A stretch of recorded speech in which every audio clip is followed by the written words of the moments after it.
Hi everyone, Cheryl here. I want to share with you another one of my services that I provide to my clients. I have been working with astrology for over 40 years, and I began that journey because it allowed me to gain some self-understanding, and I was also searching for some answers to some of my dysfunctional family and upbringing in my childhood.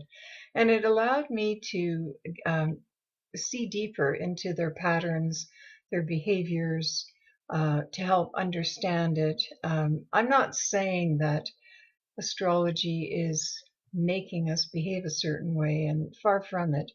What astrology offers is insight into the synchronicity of what's going on between humans, um, cosmic patterns, planetary patterns, stars.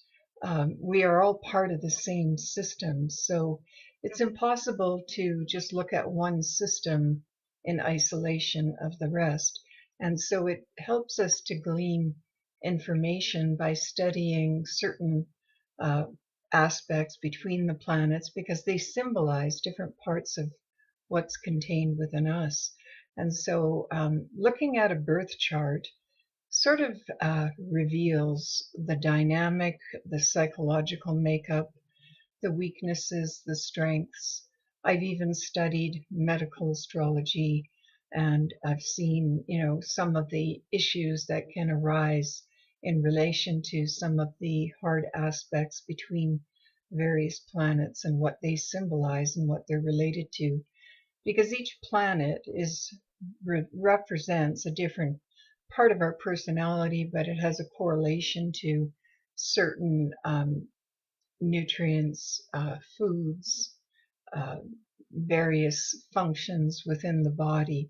And in fact, the degrees of the zodiac, the 360 degrees of the zodiac and the entire zodiac, each degree represents a particular part of the body. And then when you take that crossing over with planets that represent different functions in the body as well, as an example, I'm just going to use this one randomly, is Venus has to do with, um, just like it sounds, can be related to the veins and the venous blood flow.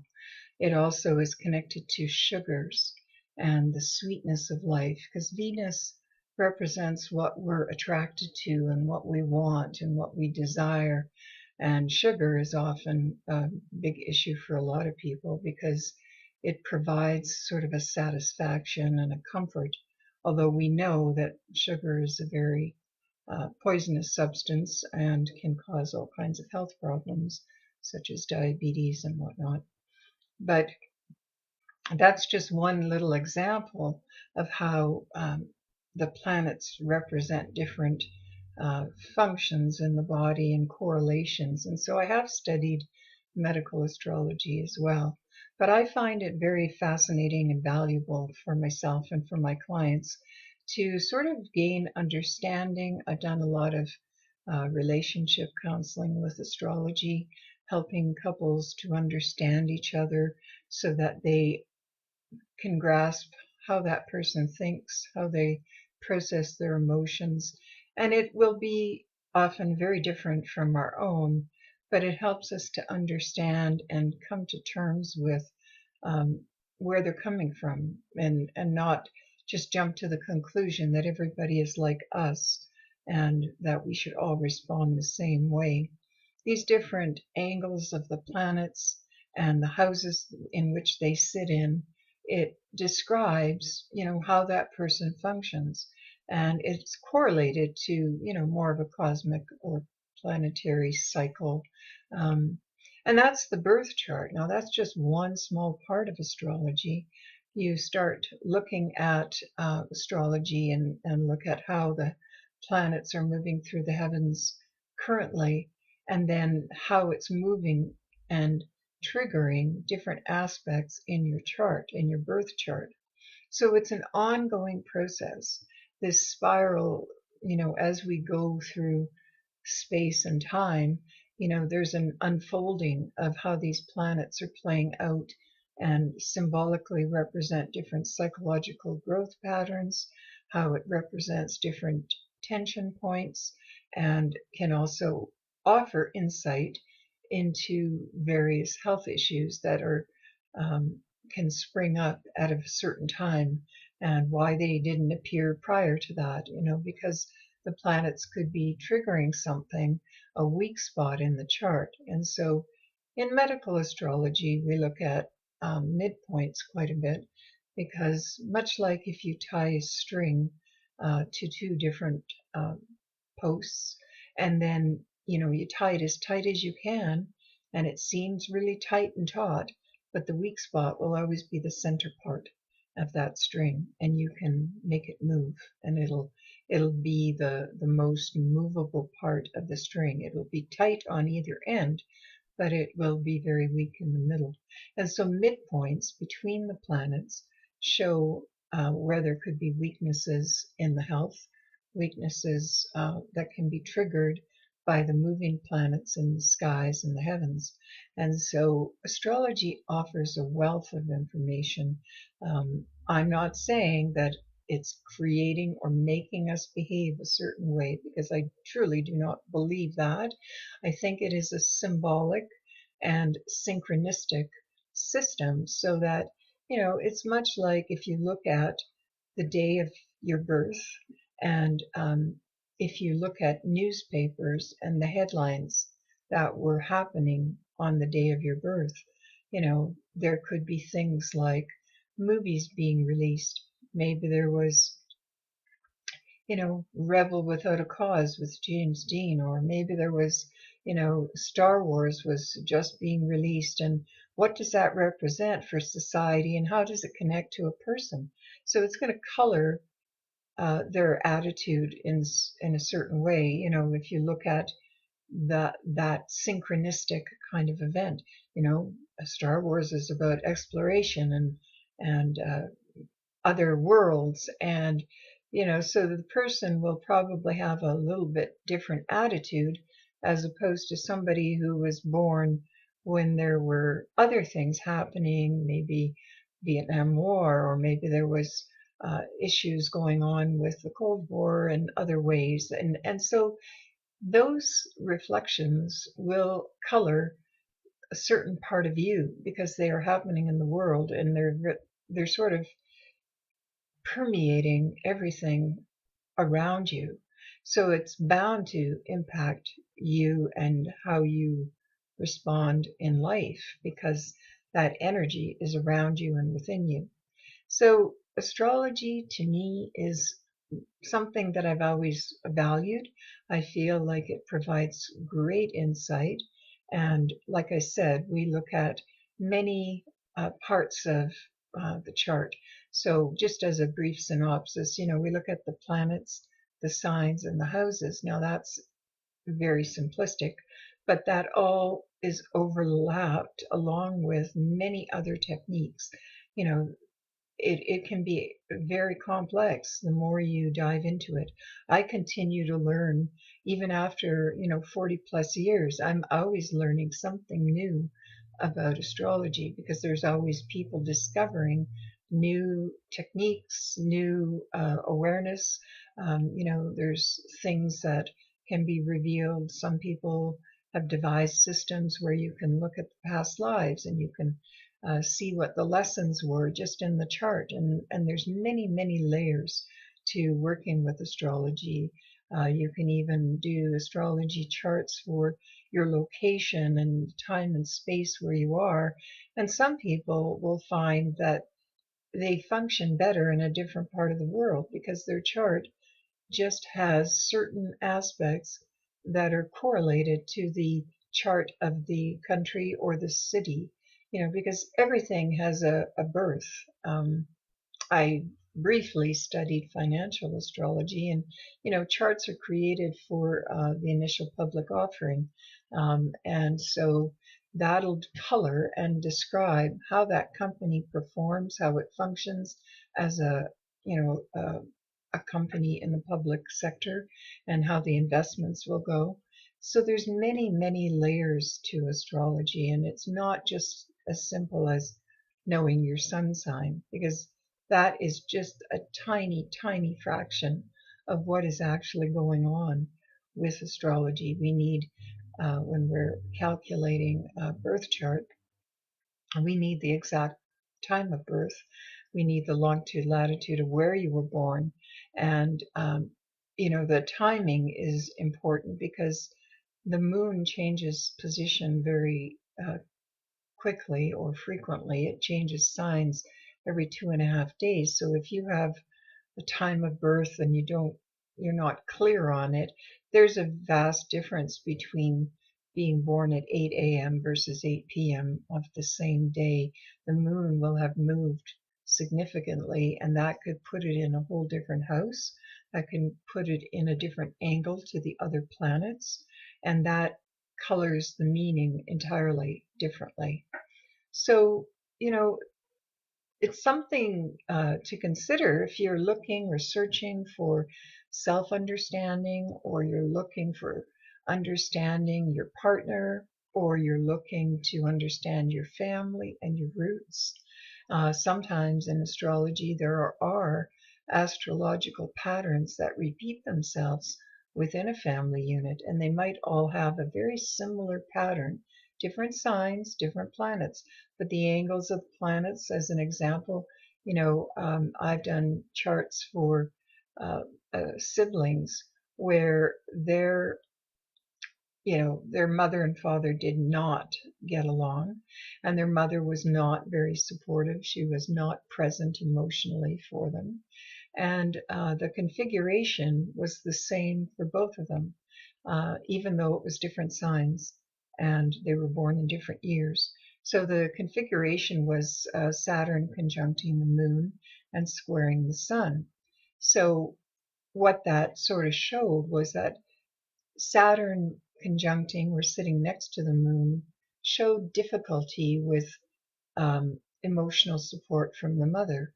And it also shows that they have a hard time coming to terms with maybe their own feelings, because there's a whole series of things that come with that placement. And then the fact that it was square to the sun showed that there was always a bit of a tension or um, challenge between the mother and the father, because the moon represents the mother, the sun represents the father, Saturn can represent responsibility, seriousness, restriction.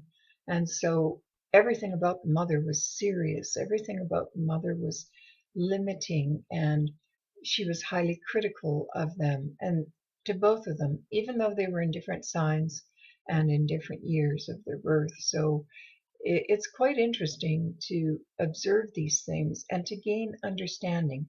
So as these children grew up and became adults, they started to understand that this person, their mother, had a limited ability to understand and process their own emotions, and so therefore they were incapable of providing that for them. So they just had to seek out other ways of getting that emotional support.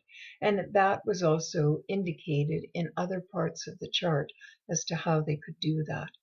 So I'm sharing this with you today so that you can realize the complexity, the depth, and the value that astrology can offer.